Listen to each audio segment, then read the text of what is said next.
राम राम दोस्तों और मेरी माताएं बहनें, आप सभी का स्वागत है बाबा नीम करौली जी की शरण में। आप सभी का स्वागत है मेरी मैया रानी के दरबार में। मेरी आदि पराशक्ति माँ नव दुर्गा सबके कष्ट हरो मेरी माँ।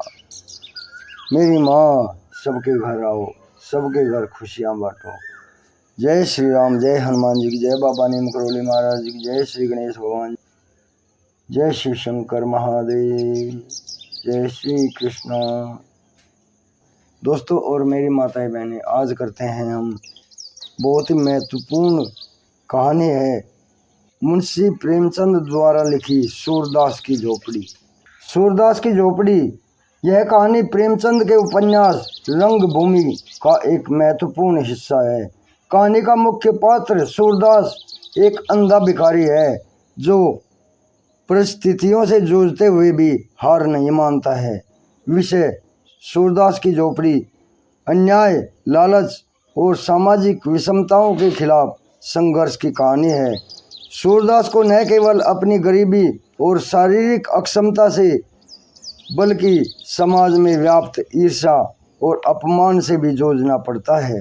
संदेश प्रेमचंद इस कहानी के माध्यम से यह संदेश देते हैं कि शक्ति हमेशा सत्ता में नहीं होती है, बल्कि कभी कभी एक साधारण इंसान के भीतर भी छिपी होती है। प्रभाव सूरदास की झोपड़ी एक प्रभावशाली कहानी है जो सामाजिक न्याय और ग्रामीण भारत के यथार्थ को उजागर करती है। अब शुरू करते हैं सूरदास की झोपड़ी।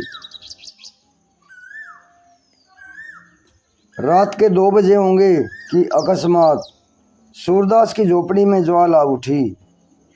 लोग अपने अपने द्वारों पर सो रहे थे।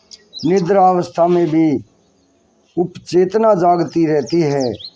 दम के दम में सैकड़ों आदमी जमा हो गए। आसमान पर लाली छाई हुई थी। ज्वालाएं लपक लपक कर आकाश की ओर दौड़ने लगी।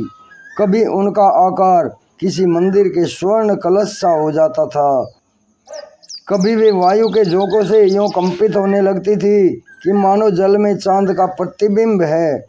आग बुझाने का प्रयत्न किया जा रहा था, पर झोपड़ी की आग ईर्ष्या की आग की भांति कभी नहीं बुझती।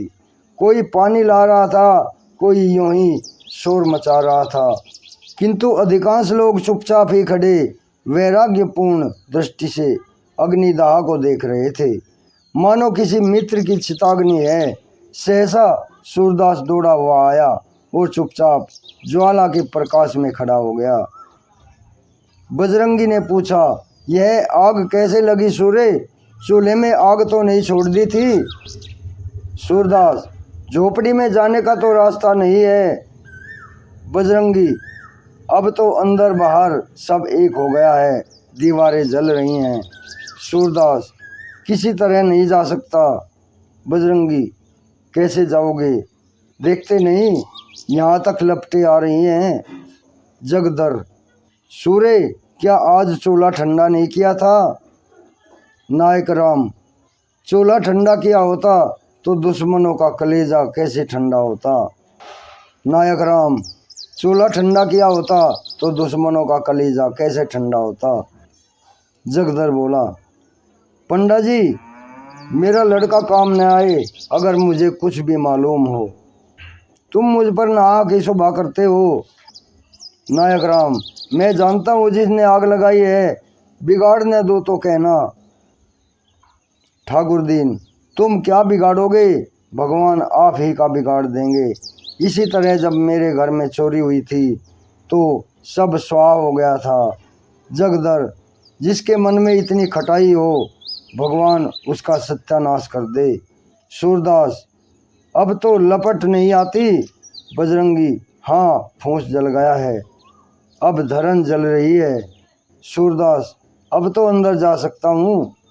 नायक राम, अंदर तो जा सकते हो पर बाहर नहीं निकल सकते। अब चलो आराम से सो जाओ, जो होना था वो हो गया, पछताने से क्या होगा।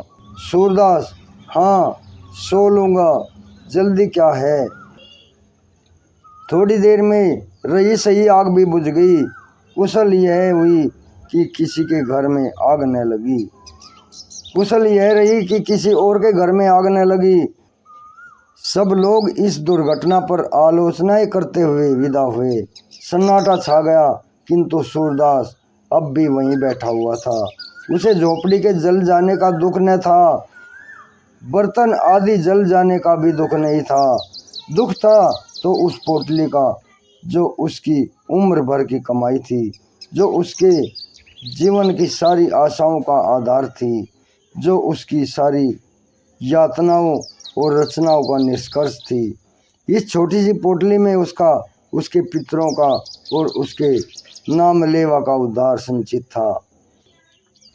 यही उसके लोक और परलोक, उसकी दीन दुनिया का आशा दीपक थी। उसने सोचा, पोटली के 7 रुपये थोड़े ही जल गए होंगे, अगर रुपये पिघल भी गए होंगे तो चांदी कहाँ जाएगी। क्या जानता था कि आज यह विपत्ति आने वाली है। नहीं तो यहाँ न सोता, पहले तो कोई झोपड़ी के पास आता ही न, और अगर आग लगाता भी तो पोटली को भी निकाल लेता। सच तो यूँ है कि मुझे यहाँ रुपये रखने ही नहीं चाहिए थे, पर रखता कहाँ। मूल्य में ऐसा कौन है जिसे रखने को दे देता। हाय, पूरे 500 रुपये थे, कुछ पैसे ऊपर हो गए थे। क्या इसी दिन के लिए पैसे पैसे बटोर कर रखे थे। खा लिया होता तो कुछ तसल्ली हो जाती। क्या सोचता था और क्या हुआ। गया जाकर पितरों को पिंड दान देने का इरादा किया था। अब उनसे कैसे गला छूटेगा। सोचता था कि कहीं मिठवा की सगाई ठहर जाए तो कर डालूं, बहू घर में आ जाए तो एक रोटी खाने को मिले। अपने हाथों ठोक ठोक कर खाते एक जुग बीत गया। बड़ी भूल हुई। चाहिए था कि जैसे जैसे हाथ में रुपये आते एक एक काम पूरा करता रहता। बहुत पांव फैलाने का यही फल है। उस समय तक राख ठंडी हो चुकी थी। सूरदास अटकल से द्वार की ओर झोपड़ी में घुसा, पर 2-3 पग के बाद एकाएक पांव बुबल में पड़ गया और ऊपर राख थी, लेकिन नीचे आग। तुरंत पांव खींच लिया और अपनी लकड़ी से राख को उलटने पलटने लगा, जिससे नीचे की आग भी जल्दी राख हो जाए। आधा घंटे में उसने सारी राख नीचे ऊपर कर दी और तब फिर डरते डरते राख में पैर रखा। राख गर्म थी पर ऐसा न थी। उसने उसी जगह की सीध में राख को टटोलना शुरू किया जहाँ छप्पर में पोटली रखी थी। उसका दिल धड़क रहा था। उसे विश्वास था कि रुपये मिले या ना मिले, पर चांदी तो कहीं गई नहीं होगी। सहसा वह उछल पड़ा। कोई भारी चीज हाथ लगी, उठा लिया, पर टटोल कर देखा तो मालूम हुआ ईंट का टुकड़ा है। फिर टटोलने लगा जैसे कोई आदमी पानी में मछलियां टटोलता है। कोई चीज हाथ न लगी। तब तो उसने वैराग्य की उतावली और अधीरता के साथ सारी राख छान डाली। एक एक मुट्ठी राख हाथ में ले लेकर देखी। लोटा मिला, तवा मिला, किंतु पोटली ना मिली। वह उसका वह पैर जो अब तक सीढ़ी पर था फिसल गया और अब वह अथाह गहराई में जा पड़ा। उसके मुख से सहसा एक चीख निकली। वह वहीं राख पर बैठ गया और बिलख बिलख कर रोने लगा। उसके मुख से सहसा एक चीख निकल गई और वह वहीं राख पर बैठ गया और बिलख बिलख कर रोने लगा। यह फूस की राख न थी, उसकी अभिलाषाओं की राख थी। अपनी बेबसी का इतना दुख उसे कभी न हुआ था। तड़का हो गया। सूरदास अब तक राख के ढेर को बटोरता एक जगह कर रहा था। तड़का हो गया। सूरदास अब तक राख के ढेर को बटोर कर एक जगह कर रहा था। आशा से ज़्यादा दीर्घजीवी और कोई वस्तु नहीं होती। उसी समय जगदर आकर बोला, सूर्य सच कहना, तुम्हें मुझ पर तो शुभा नहीं है। सूर्य को शुभा तो था, पर उसने इसे छिपा कर कहा, तुम्हारे ऊपर क्यों शुभा करूँगा। तुमसे मेरी कौन सी अदावत है, तुमसे मेरी कौन सी दुश्मनी है। जगदर, मोहल्ले वाले तुम्हें भड़काएंगे, पर मैं भगवान से कहता हूँ मैं इस बारे में कुछ नहीं जानता। सूरदास अब तो जो कुछ होना था हो चुका। सूरदास बोला अब तो जो कुछ होना था वो हो चुका।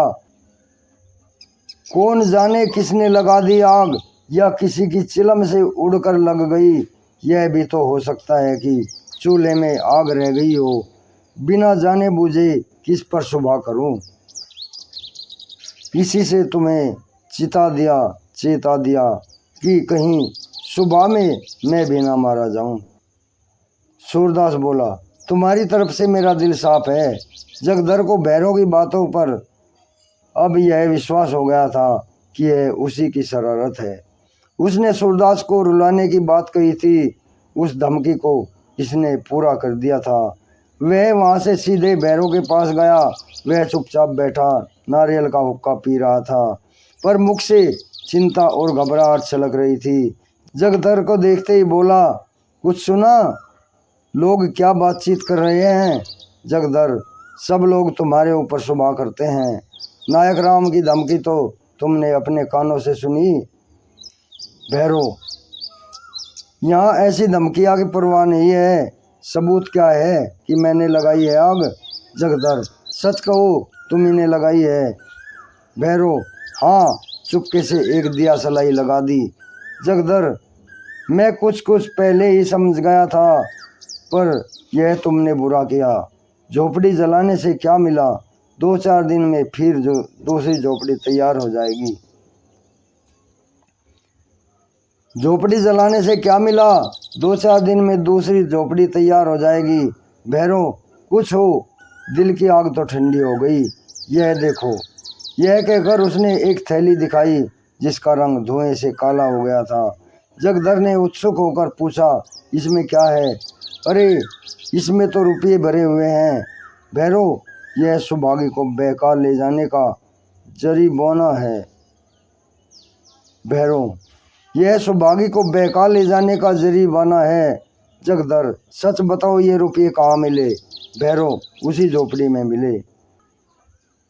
बड़े जतन के साथ धरन की आड़ में रखे हुए थे। पाजी रोज रागीरों को ठग कर पैसे लाता था और इसी थैली में रखता था।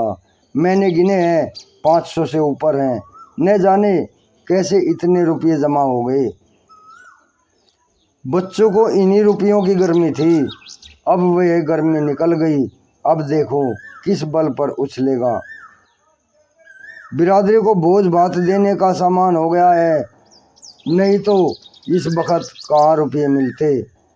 जगदर मेरी तो सलाह है कि रुपये उसे लौटा दो। बड़ी मशक्कत की कमाई है, हजम ना होगी। जगदर दिल का खोटा आदमी नहीं था। उस समय यह सलाह उसने नेक नियति से नहीं, हसद से दी थी। उसे यह एहसास था कि भैरव के हाथ में इतने रुपये लग गए। भैरव आधे रुपये उसे दे दे तो शायद उसे तस्कीन हो जाती, पर भैरव से यह आशा न की जा सकती थी। बेपरवाह से बोला मुझे अच्छी तरह हजम हो जाएगी।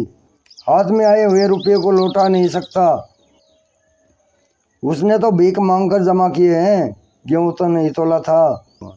जगदर पुलिस सब खा जाएगी। भैरव सूर्य पुलिस में न जाएगा, रो धोकर चुप हो जाएगा। जगदर गरीब की आय बड़ी जानलेवा होती है। भैरव वह गरीब है, अंधा होने से गरीब हो जाता है। गरीब हो गया जो आदमी दूसरों की औरतों पर डोरे डाले, जिसके पास सैकड़ों रुपये जमा हो, जो दूसरों को रुपये उधार देता हो। जो गरीब वो कहो जो हम तुम हैं, घर में ढूंढ जाओ पर 1 रुपया ना मिलेगा, 1 रुपया ना निकलेगा। ऐसे पापियों को गरीब नहीं कहते। अब भी मेरे दिल का कांटा नहीं निकला। जब तक उसे रोते न देखूंगा यह कांटा नहीं निकलेगा। उसने मेरी आबरू बिगाड़ दी, उसके साथ जो चाहे करूं, मुझे पाप नहीं लग सकता। जगदर का मन आज खोंचा लेकर गलियों का चक्कर लगाने में न लगा, छाती पर सांप लौटा रहा था। इसे दम के दम में इतने रुपये मिल गए। इसे दम के दम में इतने रुपये मिल गए। अब मौज उड़ाएगा, तकदीर इस तरह खुलती है। यहाँ कभी पड़ा हुआ एक पैसा भी नहीं मिला। पाप पुण्य की कोई बात नहीं, मैं ही कौन दिन भर पुण्य किया करता हूँ। दमड़ी सदाम कोड़ियों के लिए टेनी मारता रहता हूँ। दमड़ी सदाम कोड़ियों के लिए टेनी मारता हूँ। बाट खोटे रखता हूँ, तेल की मिठाई को घी की कहकर बेचता हूँ। ईमान गंवाने पर भी कुछ नहीं लगता, ईमान गंवाने पर भी कुछ हाथ नहीं लगता। जानता हूँ यह बुरा काम है, पर बाल बच्चों को पालना तो जरूरी है। इसके लिए ईमान खोया तो कुछ लेकर खोया, इसने ईमान खोया तो कुछ लेकर खोया। गुनाह बेलज्ज नहीं रहा, अब दो तीन दुकानों का और ठेका ले लेगा। ऐसा ही कर कोई माल मेरे हाथ में भी पड़ जाए तो जिंदगी सफल हो जाए। ऐसा ही कोई माल मेरे हाथ भी पड़ जाता तो जिंदगी सफल हो जाती। जगदर के मन में ईर्ष्या का अंकुर जमा। वह भैरव के घर लौटा तो देखा सूरदास राख को बटोर कर उसे आटे की भांति गूंथ रहा है। सारा शरीर भस्म से ढका हुआ था, पसीने की धारें निकल रही थी।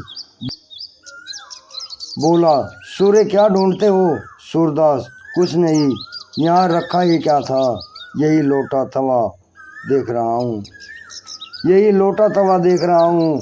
जगदर, और वह थैली किसकी है जो भैरव के पास है? जगदर, और वह थैली किसकी है जो भैरव के पास है? सूरदास चौंका, क्या इसीलिए भैरव आया था? जरूर यही बात है। घर में आग लगाने से पहले रुपये निकाल लिए होंगे, लेकिन अंधे भिखारी के लिए दरिद्रता इतनी लज्जा की बात नहीं है जितना धन। सूरदास जगदर से अपनी आर्थिक हानि को गुप्त रखना चाहता था। वह गया जाकर पिंडदान करना चाहता था, मिठवा का ब्याह करना चाहता था, कुआं बनवाना चाहता था, किंतु इस ढंग से कि लोगों को आश्चर्य हो, इसके पास रुपये आए कहाँ से।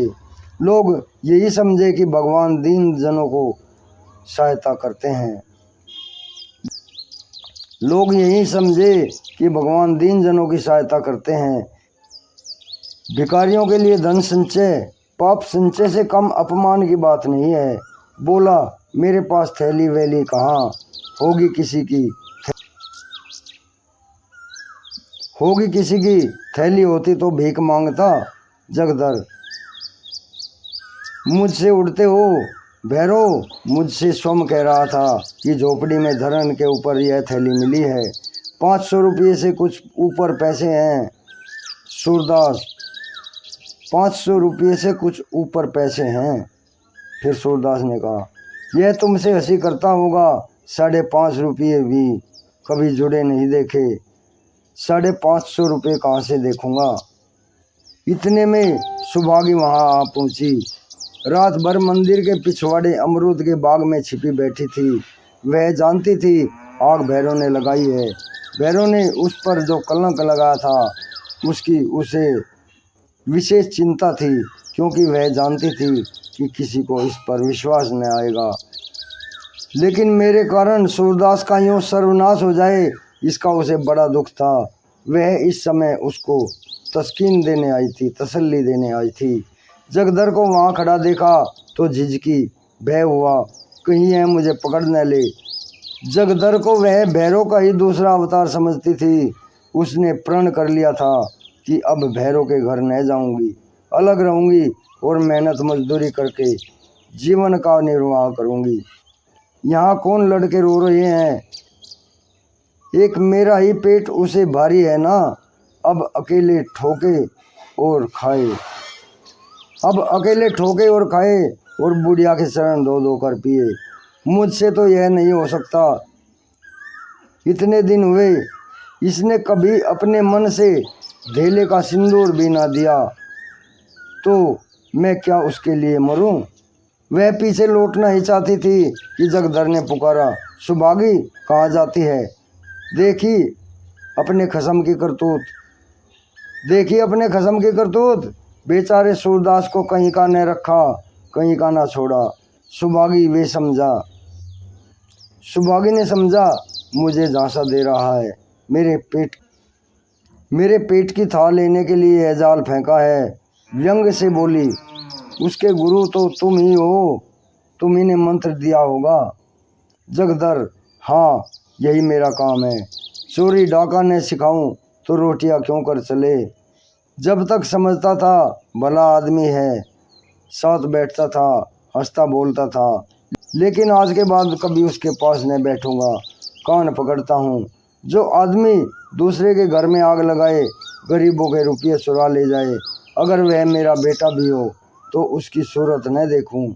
सूरदास ने न जाने कितने जतन करके 500 रुपये बटोरे होंगे, वह सारा उड़ा ले गया। मैं कहता हूँ कि लौटा दो तो लड़ने को तैयार होता है। सूरदास, फिर वही रट लगाए जाता है। सूरदास, फिर वही रट लगाए जाते हो। कह दिया कि मेरे पास कुछ नहीं था, कहीं और जगह से मार लाया होगा। मेरे पास 500 रुपये होते तो चैन की बंसी न बजाता, दूसरों के सामने हाथ क्यों पसारता। जगदर, सूरे, तुम भरी गंगा में कहो कि मेरे रुपये नहीं हैं तो मैं मानूंगा। मैंने अपनी आंखों से वह थैली देखी है। भैरव ने अपने मुंह से कहा है वह थैली झोपड़ी में धरण के ऊपर मिली। तुम्हारी बात कैसे मान लूं। सुभागी, तुमने थैली देखी है। जगदर, हाँ मैंने देखी है। देखी नहीं तो क्या झूठ बोल रहा हूँ। सुभागी, सूरदास, सच सच बता दो, रुपये तुम्हारे हैं। सूरदास, पागल हो गई है क्या, इन बातों में आ जाती है। भला मेरे पास रुपये कहाँ से आए। जगदर, इनसे पूछ, रुपये न थे तो इस राख में बटोर कर क्या ढूंढ रहे थे। सुभागी ने सूरदास के चेहरे की तरफ अन्वेषण की दृष्टि से देखा। उसकी उस बीमारी की सी दशा थी जो अपने प्रियजनों की तकसीन के लिए अपनी ऐसा वेदना को छिपाने में असफल प्रयत्न कर रहा हो। जगदर के निकट आकर बोली, रुपये जरूर थे, इसका चेहरा कह देता है। जगदर, मैंने थैली अपनी आंखों से देखी है। सुभागी, अब चाहे वह मुझे मारे या निकाले, पर रहूंगी उसी के घर में। कहाँ कहाँ थैली को रखता है, छिपाएगा। कभी तो मेरे हाथ लगेगी, मेरे ही कारण इस पर यह विपत्ति पड़ी है। मैंने ही उजाड़ा है, मैं ही बसाऊंगी। जब तक इसके रुपये न दिला दूंगी मुझे चैन न आएगा। यह कहकर सूरदास से बोली, तो अब रहोगे कहाँ। सूरदास ने यह बात सुनी तो वह सोच रहा था, रुपये मैंने ही तो कमाए थे, क्या फिर नहीं कमा सकता। जो काम इस साल होता वह कुछ साल बाद हो जाएगा। मेरे रुपये थे ही नहीं, शायद उस जन्म में मैंने भैरव के रुपये चुराए होंगे। यह उसी का दंड मिला है। मगर बेचारी सुभागी का अब क्या होगा। भैरव उसे अपने घर में कभी न रखेगा। बेचारी कहाँ मारी मारी फिरेगी। यह कलंक भी मेरे सिर न लगे। कहीं का न हुआ, धन गया, घर गया, आबरू गई, जमीन बच रही है, यह भी न जाने जाएगी या बचेगी। अच्छा, अंधापन ही क्या थोड़ी विपत्ति थी। हर दिन एक नई विपत्ति आती है। जिसके जी में आता है 4 खरी खोटी सुना देता है। इन दुखजनक विचारों से मर्मा हादसा होकर वह रोने लगा। सुभागी जगंदर के साथ भैरव के घर की ओर चली जा रही थी और यहाँ सूरदास अकेला बैठा हुआ रो रहा था। सहसा वह चौंक पड़ा। किसी ओर से आवाज आई, तुम खेल में रोते हो। मिठवा घीसो के घर से रोता चला आता है। शायद घीसो ने मारा था, इसी पर घीसो उसे चिढ़ा रहा था। खेल में रोते हो, इस पर घीसो उसे चिढ़ा रहा था कि खेल में रोते हो। सूरदास कहाँ तो नैराश्य, ग्लानि और चिंता और अक्षोभ के अपार जल में गोता खा रहा था। कहाँ यह चेतावनी सुनते ही उसे ऐसा मालूम हुआ कि किसी ने उसका हाथ पकड़कर किनारे पर खड़ा कर दिया हो। वहाँ मैं तो खेल में रोता हूँ, कितनी बुरी बात है। लड़के भी खेल में रोना बुरा समझते हैं, रोने वाले को चिढ़ाते हैं, और मैं खेल में रोता हूँ। सच्चे खिलाड़ी कभी नहीं रोते, बाजी पर बाजी हारते हैं, चोट पर चोट खाते हैं। धक्के पर धक्के सहते हैं पर मैदान में डटे रहते हैं। उनकी चोरियों पर बाल नहीं पड़ते, हिम्मत उनका साथ नहीं छोड़ती। दिल पर मलिन्य के छींटे भी नहीं आते, न किसी से जलने न चिढ़ते, न किसी से जलते हैं न चिढ़ते हैं। खेल में रोना कैसा, खेल हंसने के लिए है, दिल बहलाने के लिए है, रोने के लिए नहीं। सूरदास उठ खड़ा हुआ और विजय गर्व की तरंग में राख के ढेर को दोनों हाथ से उड़ाने लगा और आवेग में हम उद्विग्न स्थान से आगे निकल जाते हैं। वह संयम कहाँ है जो शत्रु पर विजय पाने के बाद तलवार को म्यान में कर ले। एक अक्षर में मिठवा घिसू और मोहल्ले के 20 लड़के आकर इस भस्म स्तूप के चारों ओर जमा हो गए और मारे प्रश्नों के सूरदास को परेशान कर दिया। उसे राख फेंकते देखकर सबों को खेल हाथ आया। राख की वर्षा होने लगी, सभी राख बिखेरने लगे। दम के दम में सारी राख बिखर गई, भूमि पर केवल काला निशान रह गया। मिठवा ने पूछा, दादा अब हम रहेंगे कहाँ? सूरदास, दूसरा घर बनाएंगे। मिठवा, अब कोई फिर आग लगा देगा। सूरदास, तो फिर बनाएंगे। मिठवा, और फिर लगा देगा। सूरदास, तो हम फिर बनाएंगे। मिठवा, और फिर कोई 1000 बार लगा दे। सूरदास बोला, तो हम 1000 बार बनाएंगे। बालकों की संख्याओं से विशेष रुचि होती है। मिठवा ने फिर पूछा, और जो कोई 100 लाख बार लगा दे? तो सूरदास ने उसी बालोचित सरलता से उत्तर दिया, तो हम भी 100 लाख बार बनाएंगे। दोस्तों और मेरी माताएं बहनें आगे भी शेयर करें सूरदास की झोपड़ी।